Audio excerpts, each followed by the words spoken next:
Hey guys, in this video I wanted to show the complete process of a painting from start to finish.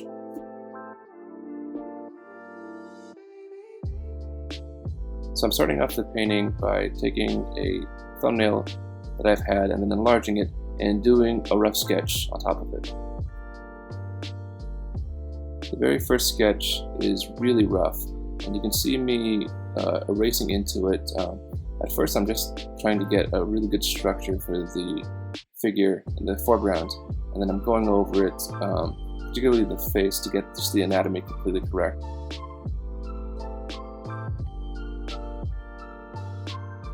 As soon as I get the initial underdrawing into a place that is getting close to final, I flip the image just to correct any disproportionate areas in the drawing. After I've established the underdrawing of the figure, I started in on the loose underdrawing of the flowers in the background.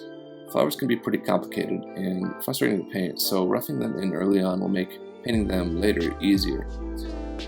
Also, they don't need to be 100% accurate to the reference photo, just as long as they look good.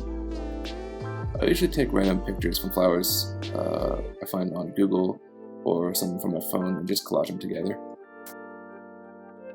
This is easily the most satisfying part of the painting process, going over your underdrawing with a nice, clean, tight line work.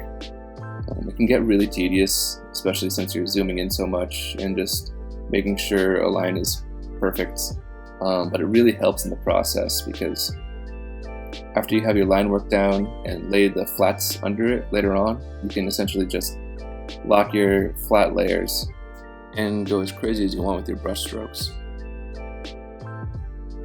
I'm drawing with a customized brush to look like a graphite pencil, and it adds like a nice texture to it. But you can use like a simple round brush to do the line work just as well. Within the drawing, I'm only doing light shading around the knees and some folds in the fabrics of her clothing. I'm keeping it very light because I only want to imply the tones for when I start painting these areas.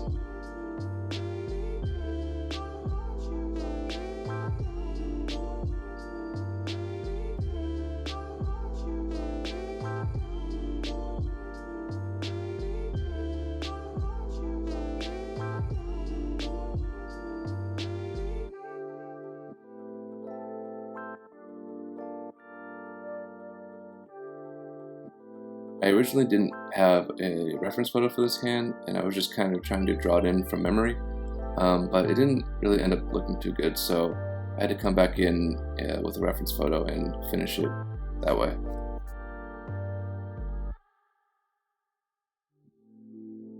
Starting to lay in the flats for the piece, I went in with a lasso tool with anti-aliasing disabled.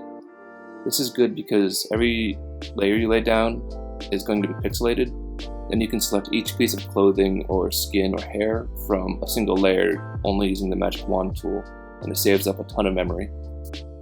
And then I'm selecting each of the articles of clothing with the magic wand tool and making it into its own layer by pressing Command J or Control J if you're on PC. And what that does is it takes this highlight, the selected highlight you have, and duplicates that specific highlight into its individual layer. And so you have to keep going back into the flats and then duplicating each new article of clothing select. But then when you do that, you have a nice layer you can mask off and freely paint into when you're done.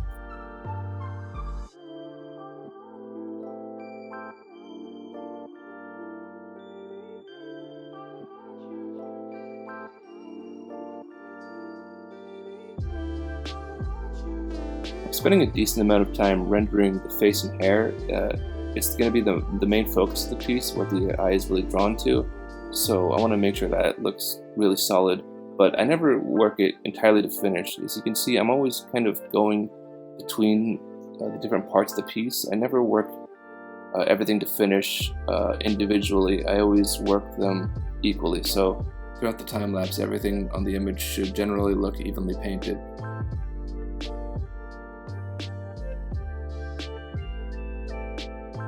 After I started to get in a light amount of rendering throughout the figure, I like to go back over everything with like a large feather brush and set it on a multiplier layer to add some more contrast in the darker areas, and again with a screen layer over the highlights.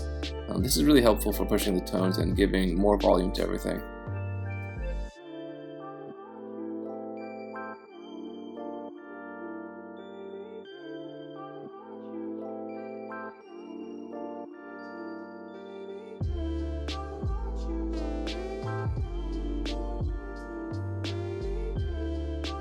Throughout the entirety of the piece, I'm using mostly just one brush with the exception of a few others, just for some very minor details, but I think it goes to show that you can get a lot of mileage with your brush if you know how to use it well.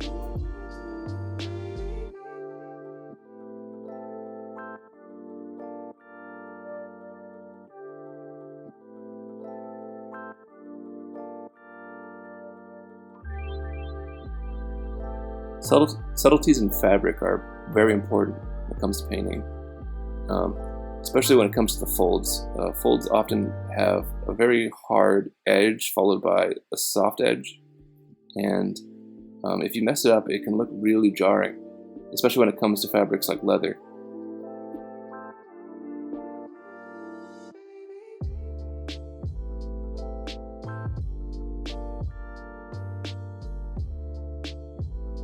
I had this idea of these floral graphical elements sitting over the image, but it just distracted from the rest of the painting, so I just left it out.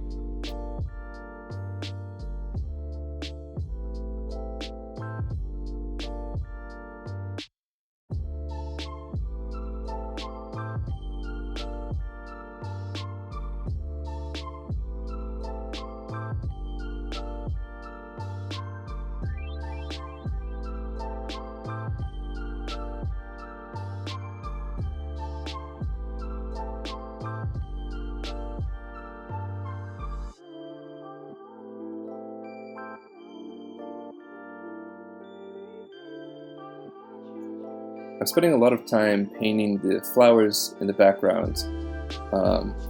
Already from the shades I've laid out, I had a nice tonal reference of the final image, and I really like how the texture of these monochromatic, almost ash-looking flowers against the figure in the front. It creates a nice negative space around her, and I like the highlight of her silhouette against it. Here I'm spending a lot of time on her shorts, which was easily one of the most difficult parts of this painting. She was wearing leather shorts, and I thought they looked really cool. Having a bunch of different tones of black on each other in my head looked really cool, so I wanted to contrast these different types of black with texture. So the texture of her skirt or her shorts are leather, which already just leather shorts are just cool in as a life principle. But also with her against her fabric shirts and her smooth skin tone, and then on top of these flower petals, this nice texture of the flower petals in the back. It was important that one, it looked correct, but also helped unify the image. After I've gotten the structure of the petals blocked in, I'm going back in with a finer brush to finish the details. And at this point, I start going in sparsely to add like really dark, like the darkest darks. And because these are so sparse and they're in the tiny crevices between the brightest brights of the petal, it really makes the flower look and feel three-dimensional.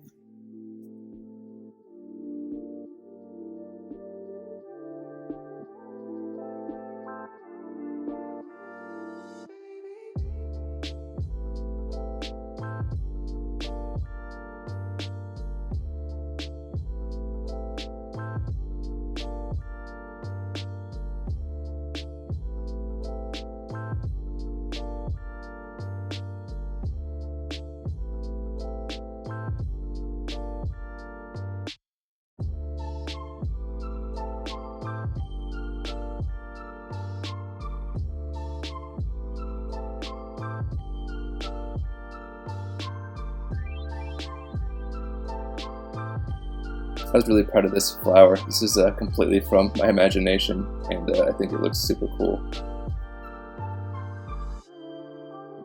After having all of the underpainting and colors laid in, I start to polish the painting by blending the tones with some very solid brush strokes, particularly in places like the arm.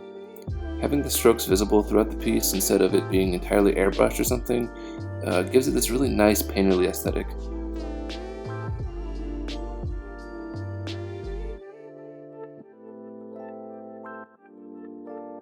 Now that everything is mostly rendered, I'm drawing the details of the tattoo. I didn't particularly have a reference for it, but after a little bit of doodling, I had this idea of a fox, like within a daisy field and a rose in its mouth. Thematically, it kind of references back into the rest of the image, but I also just really like the way it looks.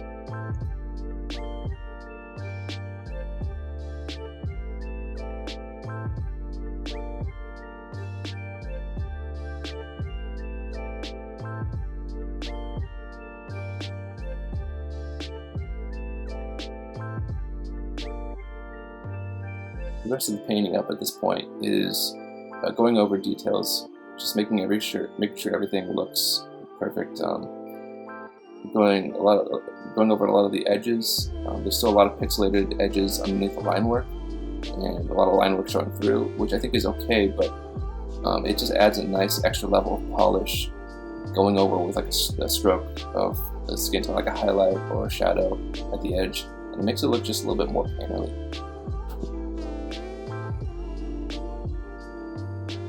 With most of the painting essentially done, I'm going over everything with a final polish. Mostly this means cleaning up the pixelated edges left over from the flats. I just go over it with a few thin strokes, and it also covers any remaining line work I don't want to be visible. I didn't have line work for the flowers because I felt that I could achieve a level of finish on them that complements the rest of the piece, while being slightly more impressionistic than the figure. That being said, if I wanted to make the flowers hyper detailed, I think spending time to draw in the line art for them would have really helped.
Alright, and there we go. This is the finished painting. I'm actually really happy with how this one turned out, and I hope you guys liked the video. Thanks so much for watching. This is my first video, and hopefully the first of many. If you want to support my channel and see more videos like this, please like and subscribe, and hopefully we can hit that coveted 10 subscriber benchmark everyone aspires to. Oh, and please also follow my social media as well, Instagram, Tumblr, and Twitter in the links below. I'm able to post my work there more often. And I hope you liked it. See you in the next one.